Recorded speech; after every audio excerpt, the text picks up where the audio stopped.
تو نماز یا تو سجدہ سہو کرو یا دوبارہ پڑھو. آپ اس کے بھی قائل بولتے کیوں نہیں ہے؟ کیونکہ فرض قرات تو ہو گئی نا، قل ہو اللہ پڑھنے سے بھی ہو جاتی ہے. ایسی چیز کو جو واجب تو نہیں ہے لیکن پھر بھی پراپر کرنا ہے، اس کو فقہا نے سنت مؤکدہ سے تعبیر کیا ہے کہ وہ فرض واجب کے درجے میں نہیں ہے لیکن اس کو چھوڑنے کی بھی اجازت نہیں ہے. کبھی کبھار چھوڑ دے تو الگ بات ہے، پابندی کرنی پڑے گی اس کی.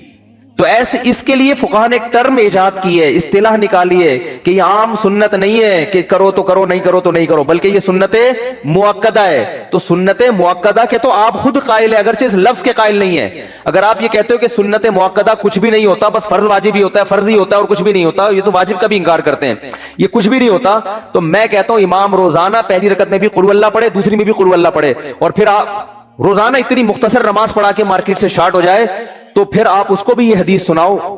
آپ اس کو بولو کہ بھائی فجر میں تو لمبی قرات کرنا سنت ہے، آپ کیوں اس سنت کو چھوڑ رہے ہو؟ وہ یہ جواب دے سنت ہے نا، فرض تو نہیں ہے نا. کیا ہو گیا بھائی؟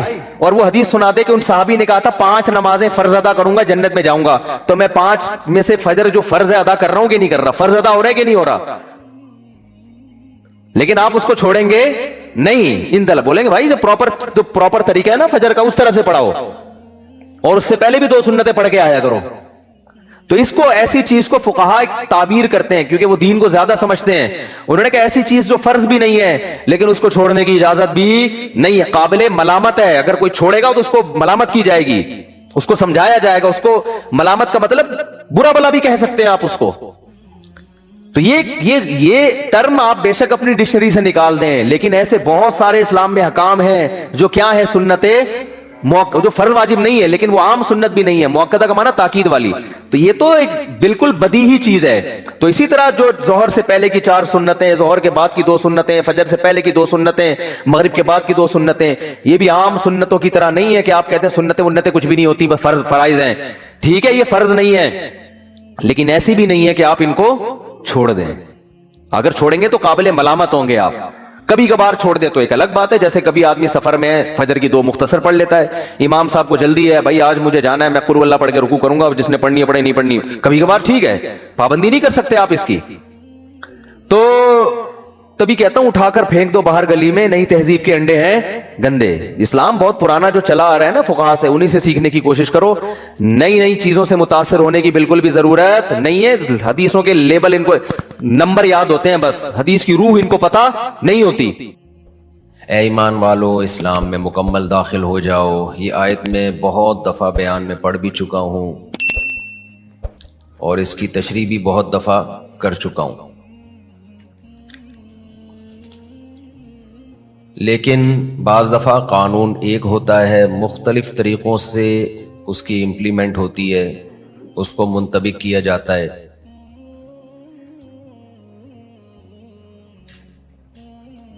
معاشرے میں مختلف چیزیں سامنے آتی ہیں، کس طریقے سے لوگ اسلامی احکام کی دھجیاں اڑاتے ہیں.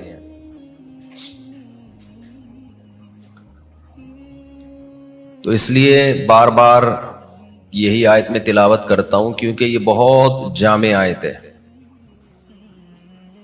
یا ایھا الذین آمنوا ادخلوا فی السلم کافہ، اے ایمان والو اسلام میں مکمل داخل ہو جاؤ. ولا تتبعوا خطوات الشیطان، شیطان کے راستوں کی پیروی مت کرو. کیا مطلب؟ اس آیت سے ہمیں پتہ چلتا ہے کہ شیطان جیسے غیر مسلم کے اسلام میں داخلے میں رکاوٹ بنتا ہے، تو جو مسلم ہے، مسلمان ہے، اس کے اسلام میں مکمل داخلے میں بھی منع کرتا ہے، روکتا ہے. مکمل داخلے میں روکنے کے لیے بہت سارے حربے استعمال کرتا ہے. یعنی ایک شخص اگر اللہ کو مانتا ہے، اللہ کے رسول کو مانتا ہے، قرآن کو آخری کتاب مانتا ہے، تو ایسا نہیں ہوتا کہ شیطان اب ہاتھ پہ ہاتھ رکھ کے بیٹھ جائے کہ چلو جی اب تو یہ بندہ، یہ کسٹمر میرے ہاتھ سے نکل گیا. نہ،